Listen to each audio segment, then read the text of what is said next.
আসসালামু আলাইকুম বন্ধুরা, আশা করি সবাই ভালো আছেন। আজকে আমি শোনাবো যে বাচ্চারা কান্না করে সেই বাচ্চাদের নিয়ে।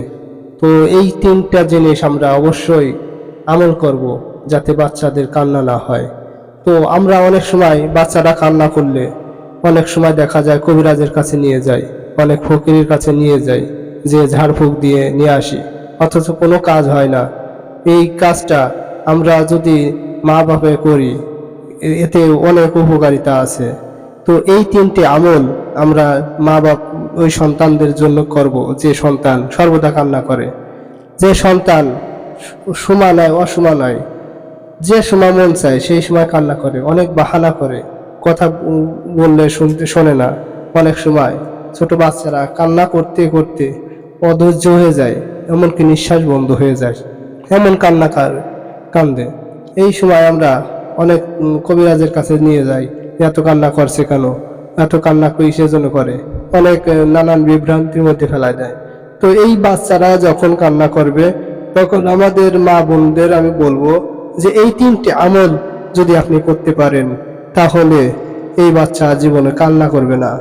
তো শুরু করা যাক। এই তিনটি আমল কি? সেই তিনটি আমল যার দ্বারা বাচ্চাদের কান্না একদম নীরব হয়ে যাবে।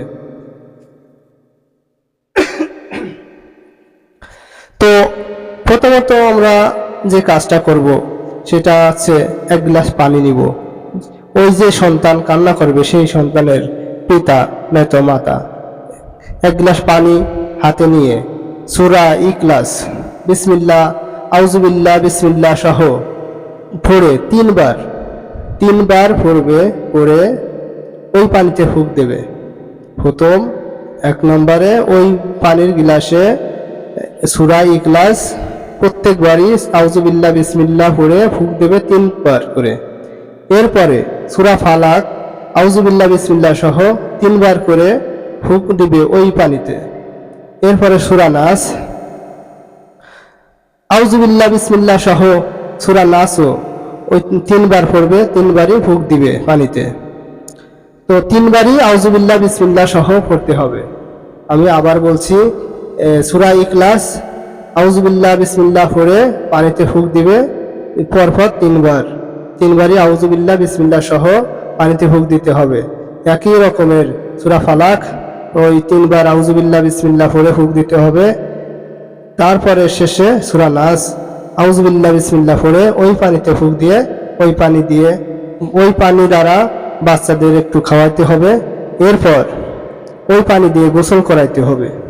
এরপরে যদি কান্না না থামে, দ্বিতীয় পর্যায়ে 1 নম্বর আমল চলে গেল। 1 নম্বর আমলে যদি কোনো কাজ না হয় তাহলে ওই মা ওই বাপে ওই সন্তানের জন্য দ্বিতীয় আমল কার্যকারিতা করবে। সেটা হচ্ছে একটা ভালো শিশিতে কিংবা একটা বোতলে ভালো তেল নিতে হবে, সরষের তেল যেটা বলে, রাই কিংবা সরষের তেল, এই দুটো যে কোনো একটা তেল ওই ভালো পাত্রে নিতে হবে। নেওয়ার পর ওই একই রকমের সূরা ইখলাস আগের নিয়মেই পড়ে ওই তেলের ভিতরে দম করবে।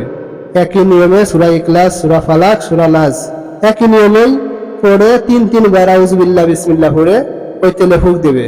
ওই তেল বাচ্চার নাকের ছিদ্রতে, কানের ছিদ্রতে, পায়ের তলায়, হাতের তলায়, মাথা চান দিতে দিবে। শোয়ার সময়, গোসল করার পরে যে কোনো সময় 2-3 বার করে দিবে। এতে আল্লাহর রহমতে নাজাত পেয়ে যাবে, ওই বাচ্চার কান্না থাকবে না।